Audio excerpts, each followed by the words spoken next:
Hello, welcome back to Let's Play Jane's Fighters Anthology as we continue with the reference materials. We're on to Soviet aircraft today. So today we will start with the Su-7 Fitter. Su-7 Fitter. Title, Sukhoi Su-7B. NATO reporting names Fitter A and Mujik. Type, single-seat ground attack fighter. Program, the first prototype of the single-seat fighter, designated S-1, was flown for the first time by test pilot A.G. Kochakov on 8th of September 1955 and was displayed in prototype form in the flypast over Moscow in the 1956 Soviet Aviation Day. It was the first Soviet aircraft to have all moving horizontal tail surfaces and fore and aft translating air intake center body to adjust supersonic airflow. Power plant was successively an AL-7 turbojet and AL-7F.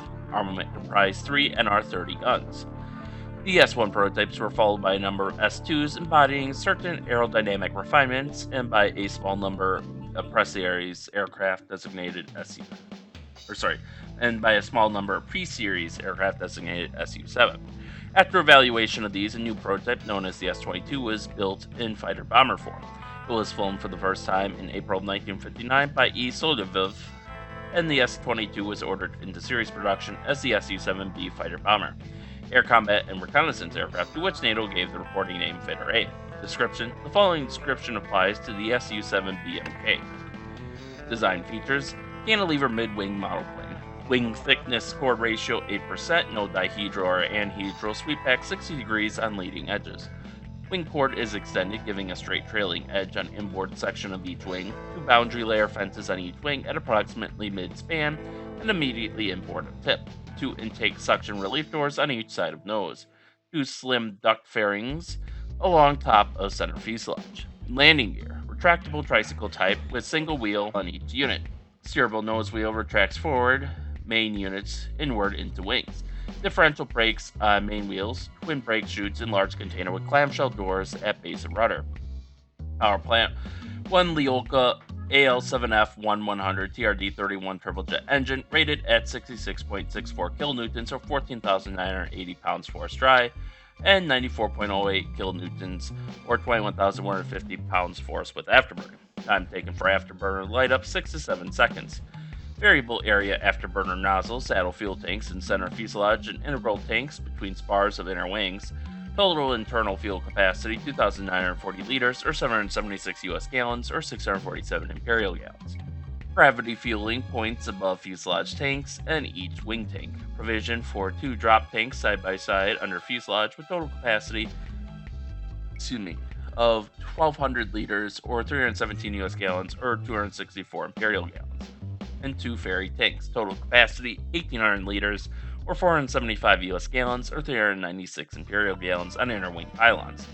2 SPRD-100 solid propellant rocket units, each 29.4 kilonewtons or 6,610 pounds force, can be attached under rear fuselage to shorten takeoff run. Avionics and equipment. Standard avionics include VHF, UHF radio, ILS, RSIU, very shortwave fighter radio, ADF transponder, SRO-2M, NATO odd rods, IFF, Serena 3 tail warning radar, ranging radar and air intake center body, autopilot, launcher for flare cartridges or chaff under starboard wing root leading edge. I assume that's what they meant and not dairy cartridges. Provision for vertical and oblique cameras in belly aft of nose wheel bay. Armament: 2 30mm NR-30 guns, each with 70 rounds in wing root leading edges. ASP-5ND gyro gun sight. Gyro gun sight. I think I said gun sight.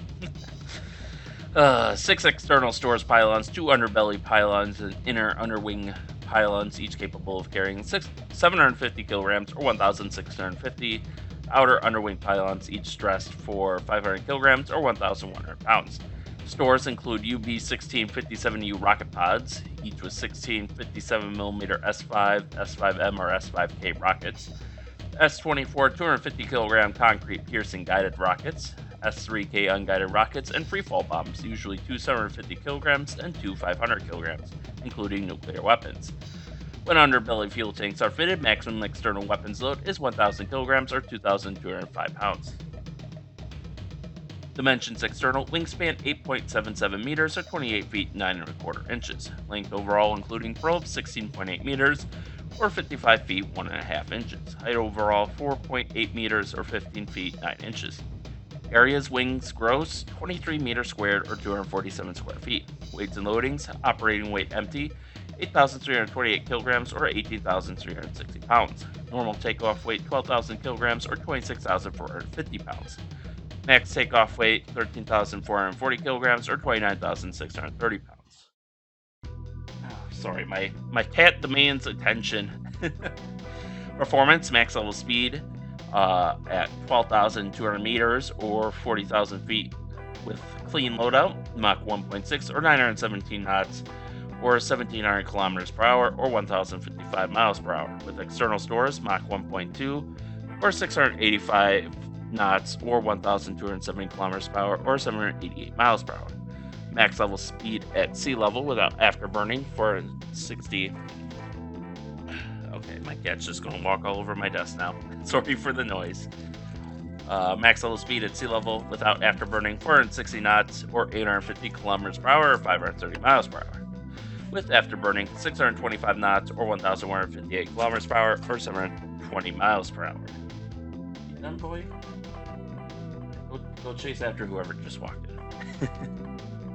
Length, 16.8 meters. Height, 4.8 meters. Wingspan, 8.77 meters. Max takeoff weight, 13,440 kilograms. Max level speed, 917 knots. Max range, 780 nautical miles. Service ceiling, 18,000 meters. Takeoff run, 2,400 meters. Max rate of climb, 9,000 meters per minute. Sorry for the... Ooh, this is unusual. I think this is supposed to be representative of kind of like that 50s... where you had that like shiny metallic chrome skin on like every aircraft before they started, because they did that for a little while before they went back to paint. I'm not quite sure why they did that, because you look at World War II and they painted, well, some stuff had the chrome, like the P-51, some of the P-51s I've seen, but some stuff like the Navy was painted, all blue and stuff, and then I'm guessing it had to do with either they thought it would fly faster and they would reduce the weight by not having the paint on there, or maybe it was something related to the nuclear mission, since nukes were big and new at the time. But I don't know. I should do some research into that. And maybe it was just a stylish thing. Who knows? Well, someone probably knows, but definitely not something I'm used to seeing on Soviet aircraft. But yeah, this is the old, reliable Su-7 Fitter. Not really in service these days. Maybe a couple third world countries. I'm sure I covered it in, my other video detailing this that has more up-to-date information, but we don't even really see it much in game. Maybe a little bit here or there, but mainly as like maybe a target of opportunity. So kind of a missed opportunity there, I think, for the game. Although, to be fair, even by the 2000s, this would have been effectively out of service even with Russia. So, that being said, we will continue with the Sukhoi series aircraft next week. But until then, thank you all for watching and stay tuned for next time, and stay safe out there, and we'll see you then.